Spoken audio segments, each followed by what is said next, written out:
we'll be getting into that, so do stay tuned. But we're going to have to start, Harv, with the breaking news around the world. One of the biggest sporting events of the year looks like it's been postponed. I mean, Anthony Joshua versus Tyson Fury is one that I think the whole British public wants to get behind, and obviously most people hopefully will have heard or seen it by now. It looks like the Court of Arbitration in the US. I mean, I'll touch upon it in a bit of detail shortly because I'm sure a lot of people won't really know what's going on. But it looks like it's been postponed due to Deontay Wilder and the court ruling that's been out there, mate. What are you thinking? What are you thinking before I put some detail on the matter? Well, I mean, I'm disappointed. Number one, for the sport of boxing, you know, obviously I enjoy boxing. Number two, I think any casual boxing fan or any sporting fan wants to see Joshua Fury because the hype is just unreal. And I've been reading that basically it just lacks. It's just poor management, really. You've got to really feel for the fight makers. I think Frank Warren is in a difficult position because on the one hand, he's got to pursue the fight and ensure that this match happens because he's a boxing fan, just like Eddie Hearn's a boxing fan. I'm sure they both want to see the fight happen. I think the split was $75 million each. You know, I think you'll probably address it in more detail. And then $5 million for an undercard. I think that was a fair price. I don't think you could have been in a position where one fighter earned more than the other. But yeah, I think that Wilder, obviously he's been quiet for the last year, hasn't he? Obviously, the ruling's gone in his favour, but I can't see that fight happening somehow. And I think that they'll come to some sort of financial agreement with Wilder because he'll want his slice of the pie now with the money talked about the Fury Joshua fight. There's so much to get into on this. There's so much to get into. Obviously, a lot of people will look at it thinking, "What's going on? How does this make sense?" So. Just a little bit of detail then. So obviously we talk about the situation. Joshua versus Fury was due to be the undisputed fight in Saudi Arabia, 14th of April. It's the fight that I tweeted. I don't know if you've seen, it might have gone viral. I tweeted last night that obviously only Joshua Tyson Fury could be off before it's even on. Yeah. And it just seems that way. So it was due to be 14th of August in Saudi Arabia. For 150 million pounds was the split between them, 50-50, plus obviously broadcasting and pay-per-view sales after that. So they'd have got near $100 million each. Plus, no doubt about it, obviously sponsorship money comes into play and all that sort of stuff. So an absolutely gigantic fight, one of the biggest that the sport's ever seen, probably in the top 5, I would imagine. Obviously, you ignore the Floyd Mayweather events and it could well be up there. But Tyson Fury has had this lingering over him for a long time. He obviously fought Deontay Wilder back in December 2018 with a split decision draw. And then last year in February, he demolished Wilder with inside 7 rounds, February 2020. And that was their second match. It was the rematch. Tyson Fury probably won both. Obviously, he won the second one, probably won the first one in most people's eyes, anyone that's got any sort of understanding of boxing, I guess. And yeah, then it comes down to the third fight. It was due to, they had it signed. It was due to be delivered last summer, and COVID happens. It was scheduled for July 2020 was the bout. I think it was going to be over back in Vegas. And that was going to be the third fight, and that would be the contractual sort of agreements between the two of them done. Deontay Wilder had the belt, so that's why there was a rematch clause, because obviously he was the champion. So Tyson Fury was obligated to fight him. Subsequently, since then, we had coronavirus. Everything happened, and Bob Arum, Deontay Wilder, was injured. He had to have surgery. They said they couldn't get the money together because obviously there was no crowd. Bear in mind that the second fight did a £17.5 million on the gate, or dollars on the gate, sorry. So it was the second biggest heavyweight gate in history. Since then, obviously, Anthony Joshua and Tyson Fury have been in discussions, and a long, arduous process has come, and we finally got this fight situated. And overnight, a bombshell drops. Finally, the Wilder situation gets sort of completed, and the arbiter, some American bloke, judge, puts it that Deontay Wilder and Tyson Fury have to fight each other. So at this point, all the chips are with Deontay Wilder. If Tyson Fury chooses to vacate the WBC belt, it no longer becomes the undisputed fight. Now that puts Saudi Arabia in a position, sort of the kingdom, to say we're not going to pay as much money because it's no longer the undisputed. Whether Deontay Wilder or not has an agreement that yeah. Go on, keep going. We'll keep professional. Going. We've had the bell. So it's whether it goes ahead or not, it remains to be seen. I mean, the likelihood outcome is that Deontay Wilder might get offered a load of cash from Fury side of things to enable that fight to proceed in terms of the Joshua Fury. But at the moment, mate, the fight's off. There's no way that it could be announced. Obviously, Deontay Wilder controls this sort of the situation and the way that it goes in this fight, and it's an absolute shambles. I mean, it's an absolute shambles. I mean, you look at Tyson Fury's team; they've been saying throughout. Eddie Hearn's gone out there essentially, and he's organised his fight with the same people that did Joshua Ruiz. He's got this sorted. A lot of people have said it's been impossible. Bear in mind the pandemic that we're in and the situation the world's in, and obviously the size of this fight with two big global superstars. But it's over the line, or it was over the line. The contracts were nearly signed. It was all agreed. Payment terms, both sides had said that it's on 14th of August in Saudi Arabia, and it's just thrown a massive spanner in the works. I mean, if I was Eddie Hearn and I'd done all that work, mate, I would be fucking raging, like absolutely spewing. You've gone out and you've delivered the fight, and Tyson Fury's team, whether it's MTK and the Kinahans, or it's Bob Arum and Top Rank, or it's Frank Warren and BT Sports, all the different Queensberry promotions, all the different sides that Tyson Fury's got. He's gone out there and he's and they've said for months that this has got no outcoming on the fight. I mean, the Joshua and Fury is the one that we're going to make. Deontay Wilder's got no hope, and all in an instant, mate. All that work's been thrown out of the window. I mean, it's an absolute shambles. I was sat in bed last night, absolutely spewing, just thinking we've been teased about this biggest fight. I mean, we all know the scenes in this country. If Joshua Fury was on, it would just be the biggest event that you could imagine, and it's just been thrown out after the Euros, after the Olympics. It's been, you just look at sort of my tweet and I think I've got about 300 favorites already, and it's like it's such a massive event, and social media just is so hot on this topic, and it's something that it's just such a disappointment. It really is. I think that I don't think it's dead in the water, as you know. Obviously you're disappointed, but I think from a business point of view, I think the only, you know, if you set to gain 75 million, you know, the only logical thing to do is pay Wilder off. I think it sums up the sport of boxing in a way, the way the matchmaking's done. I think there's some serious fundamental flaws in the way boxing handles these sort of things, where a bloke that's lost, lost the first one and the second one really, holds the cards and stops the fans seeing a mega fight. And I think that for me is the one frustration I have with boxing compared to some, the other sport, UFC, where you don't tend to get these problems.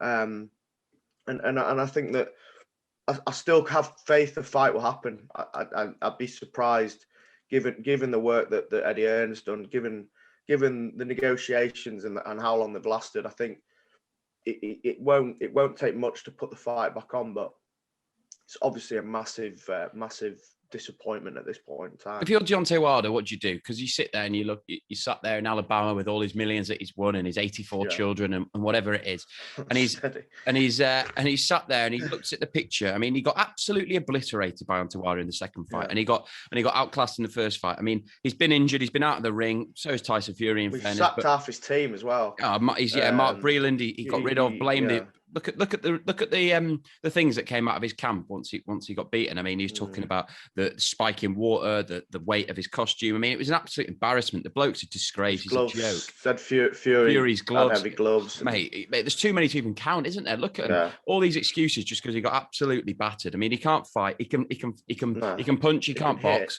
And what does he do at this situation? I mean, he's probably, you're right. I imagine Tyson Fury, it will come from the Fury team, because Anthony Joshua's got absolutely no reason there's no reason Anthony Joshua should give Deontay Wilder a penny of his hard-earned money. So Tyson Fury's got a situation where he goes, what does he want? Does he want to fight Anthony Joshua? So the outcome could well be that he has to pay Deontay Wilder an agreed sum to just let it go. Whether or not 40 million, it's 14. Up to 14 million is the rumoured fee. I mean, I'd take 14 million not to get it in the face, wouldn't you? I'd take 14 million not to fight Fury, especially if you were licking the canvas last time round. I don't think that's daft. But we'll see what happens. I have faith that there's enough clever people that have set the fight up that they can solve this issue.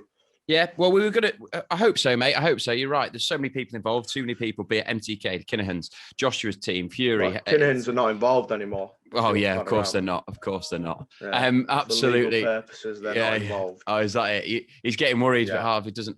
Don't worry. I don't think they're listening to no splinters of the Irish Mafia, mate. I'm not too concerned. Steady. They're the views of Harold as well, by the way. Not the views of me. Yeah, down in Southwest London if you want to find me. So yeah. We were going to discuss the actual fight. I mean, it just seems pretty pointless now because obviously there's no real reason because who knows if it's going to happen. But I mean, a lot of people have been moaning about it being in Saudi Arabia, mate. For me, I just can't understand why they can't wrap their heads around it. I mean, it's just, I imagine you might be one of these stupid people who thinks. Hey, well, I'm not stupid when you see the money there. Of course, they're going to fight in Saudi Arabia for 106 million purse. Exactly. People can't really wrap their head around why it's not Wembley. I'll fight the Arctic for £1 million. Would you? In Speedos, if you want. Oh, I've seen you out in Harrogate, mate. You do it for free. or even on the five-a-side football pitch. But 150 million, it's a lot of cash. I mean, plus pay-per-view rights. People are talking about why is it not Wembley? It's a disgrace, 2 British fighters. But you've got to remember, this isn't football. This isn't the FA Cup or this isn't whatever it is. It's global boxing. I mean, Muhammad Ali, George Foreman, like we all know that the Rumble in the Jungle. I mean, all these big events that have been taken place through Manila. There's so many different fights that have gone around the world. It's got nothing to do with the nationalities of these two stars. They're global superstars. Hatton Pacquiao was in Vegas, wasn't it? Yeah, well, exactly. Two non-American fighters. It's where the money is, mate, and that's boxing. It always has been. It always will be. At the end of the day, it's prize fighting. I mean, you're getting punched in the head with the risk of death. Look at how many people don't come out the ring. It's a sad state of affairs, but it is possible. So people that criticise boxers because Dave from Doncaster is not going to be able to know his mate down the road's got a ticket. I mean, most of these people aren't even going to go. There's only 90,000 that are allowed at Wembley. Realistically, 40,000 are going to be boxing fans and 50,000 of them are going to be wealthy people that have got enough cash to be able to stump up the money. I mean, it doesn't make a difference, in my opinion, what for Barry from Doncaster, for instance, why he's moaning on Twitter that it's not a Wembley. It's like, it's got nothing to do with you, mate. You wouldn't be there anyway. You'd be sat at home watching it in the pub or whatever. There's going to be no change. No, don't get me wrong. I would love it more than anyone for it to be at Wembley. I mean, I'd love to be there ringside at Wembley. It would just be unbelievable. But it isn't meant to be. You wouldn't be ringside, mate. I don't think you're important enough to be ringside on that fight. What are you on about? We'd be media. Well, I don't think anymore, given your views on the MTK team. Ringside, mate. No splinters. We've got media pass. Yeah. Well, I'd be there, but you wouldn't be there because I don't think MTK like what you just said then. But no, as I say, as a joke, mate. But I'd love to be there or whatever. But if it's Saudi Arabia, it's Saudi Arabia. If it's a fight that we get to see, British boxing fans, world fans around the world. I mean, it's huge no matter where it is.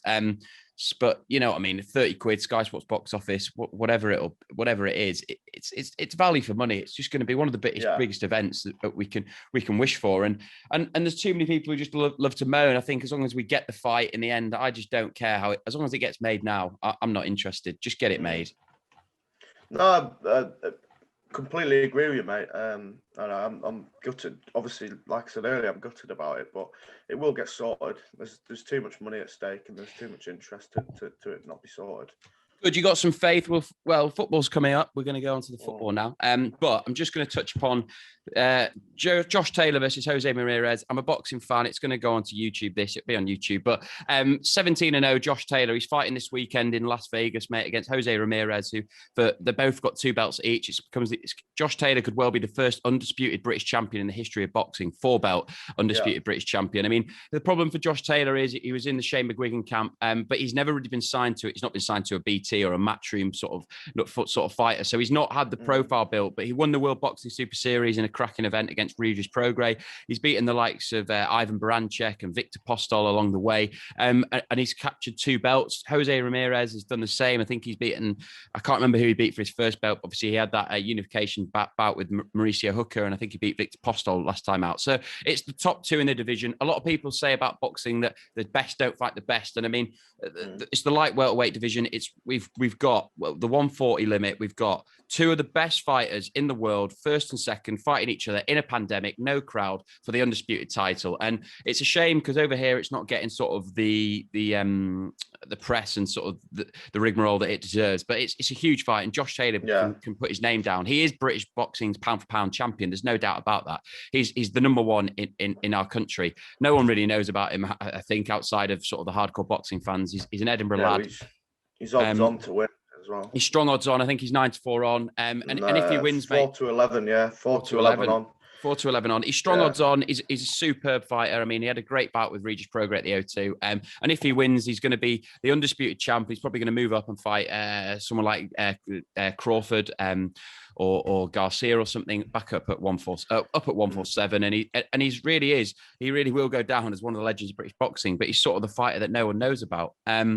But yeah, so obviously, if anyone, I think it's on Fight TV, mate, this weekend. It might be a 10 or 15 quid. I'm going to tune in. Looking forward to it. 3-4 in the morning. Yeah. We'll have to. It says 5 in the morning here on Bet365. So be an early one. Yeah, got to keep me posted. Let me know who wins, mate. I will do indeed, mate. I will do indeed. I'm looking forward to it. It's an absolute cracker. And then just to round it off, mate, Billy Joe Saunders face caved in. Yeah. We haven't done anything since then. I mean, Canelo just cemented himself as the number one in the world of boxing. Yeah, he got. I mean, to be fair, I didn't watch it live, but I watched the highlights, and I thought Billy Joe give as good as he got. Really, I think that he can be pleased with his efforts to some extent. I think that Canelo definitely didn't look his best at some of the middle rounds, and then in fairness to him, he absolutely belted Billy Joe with a lovely combination and collapsed his eyes. Something, didn't he? It really. Yeah. Just talk of Billy Joe never fighting again. Perforated his eye, I think they were saying. And there's talk of Billy Joe never been able to fight again off the back of it because of the severity of the injury, which is a shame because you don't like to see that. As much as he's a tit, he's a braver man than me getting in the ring. But no, I think that exactly what you said. He's, he's pretty vicious fighter, and Billy Joe. Well, to be honest, I can't see him fighting again with the talk what they're saying. I don't disagree, mate. His career done. Perforated eye drum, I think it is, eye socket. It looks very similar to sort of what Kell Brook has done and a few other fighters. Obviously, Daniel Dubois recently. Whether he quit or not, you can't really say he quit. He got bashed up. His corner. In fairness to Billy Joe, his corner was the one that stopped the fight, and we were critical of the Josh Warrington corner for not doing the same. So for me, it's good to see in such high stakes fight and a fighting man such as Billy Joe, who genuinely I don't think would have, as much as I don't like him as a person, I don't think he would have quit. I think that the corner knew that, and the corner saw how nasty his eye was. Yeah, definitely, possibly so. I mean, I don't think he'd have got out the next round. Canelo would have taken him out. Canelo never got, in my opinion, never got out of second gear. Some British fans sort of scored the fight, and they had Billy Joe up. I don't see how they had that. I think 5-3 was the best it could have been to Billy Joe. I mean, I think Canelo was fairly comfortable, and it never really got out of second gear. And as he said, easy work. And you look at him, he got married 7 days later. I mean, he'd already booked his wedding, and I think he knew that he was in for a fairly relatively easy night. But we will move on.